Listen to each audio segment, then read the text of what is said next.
Hey there, everyone, and welcome to April of 2024. What a month this one's going to be.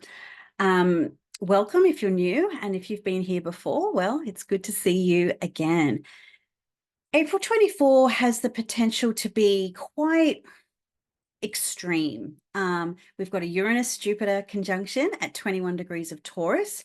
That takes place on the 20th or the 21st, depending on your time zone. That's a really rare influence. These two planets only come together about once every 14 years. Now, in the sign of Taurus, this is really going to bring new energy around what stability means for you. What does abundance look like for you? There is a level of anticipation and excitement, exciting turning points and breakthroughs and sudden opportunities. This is a really exciting, change-inducing, getting out of the status quo. If you've been in a comfort zone, a little bit stuck and stagnant, this energy can really help you, rattle your cage a bit and help you figure out how to break out of that, embrace something new, but also has this undertone or undercurrent of stability and growth as well. That's a really it's a really dramatic point of change collectively, but on the personal, you don't have to be a Taurus, of course, to feel this energy. We all have a house in our birth chart that holds the sign of Taurus.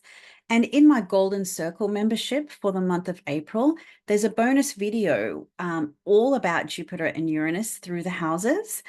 So if you would like to explore that, I will put a link to that in the description below, and you can check out all the other features and benefits of being a member there.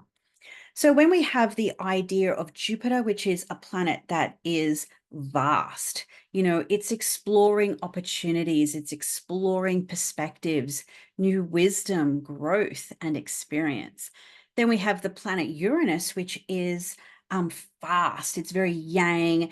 It wants change. It wants to, resist the status quo.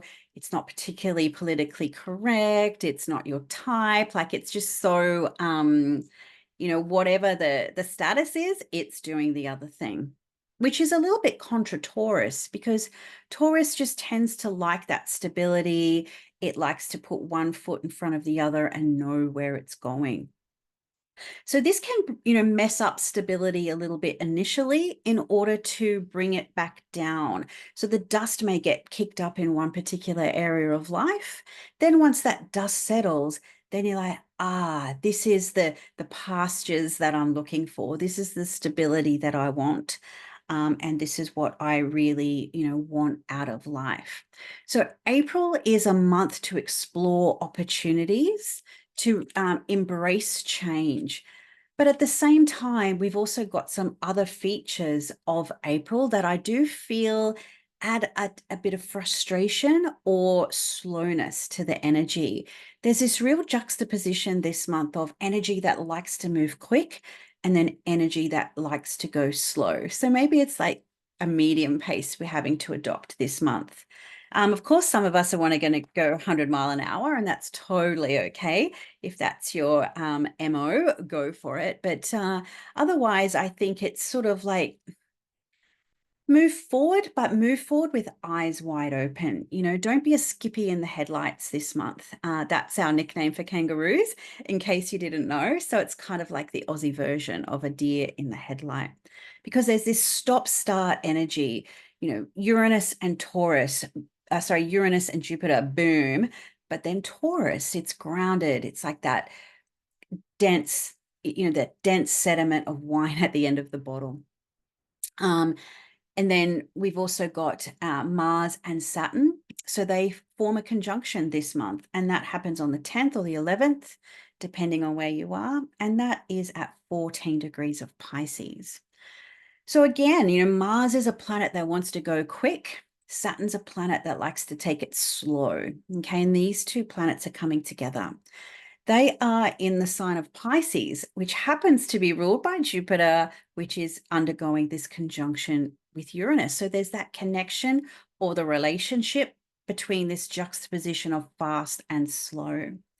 So it's kind of like, stop, start, brake, accelerator, hitting the wall. There can be a lot of tension and frustration when Mars and Saturn come together, which happen, roughly every 2 years. There might be, Mars just powering on and then hitting the wall. So there might be that overwhelm, fatigue.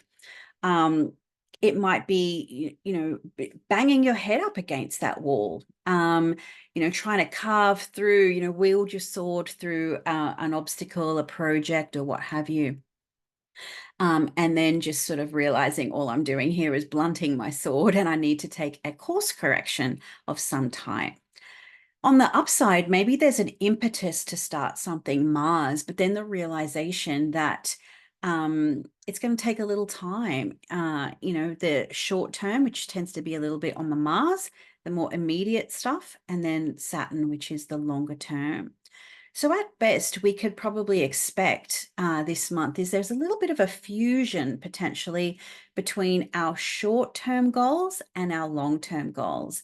So I always come back to the idea of, are you sacrificing what you want now for what you want most? Or sorry, I'm going to re-say that.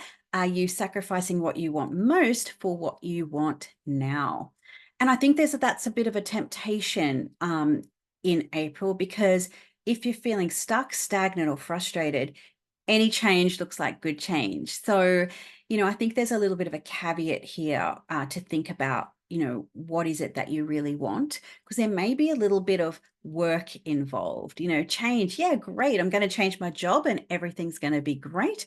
But you might also realize, well, I'm starting from the bottom and I've got to work my way up. Or, maybe, you could look at a ton of examples with that. As always with our astrology, think about the house where Taurus is. Think about the house where Pisces is, and that's where that action's going to take place. So there might be also a bolt of clarity or a bolt of insight, or, Zeus's lightning bolt that happens, that might help you make a choice or reach a decision around which way to move forward. And that will carve out your path for the next couple of years. Of course, we also have a solar eclipse in Aries and a Mercury retrograde in Aries. So I'm going to save that one for a next week's video, an eclipse video. But what I really want you to think about as we move into the month of April is about exploring opportunities. And just because it looks shiny and exciting, do you have to go for it?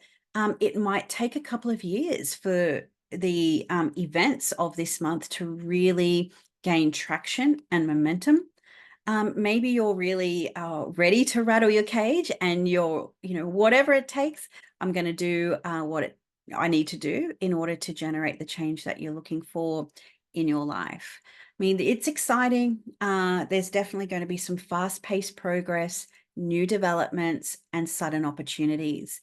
And so do stay aware of that. Be open to that, even if it means changing your mind, changing your perspective a little bit, and even if there are some delays around it, because that is definitely a possibility in April as well.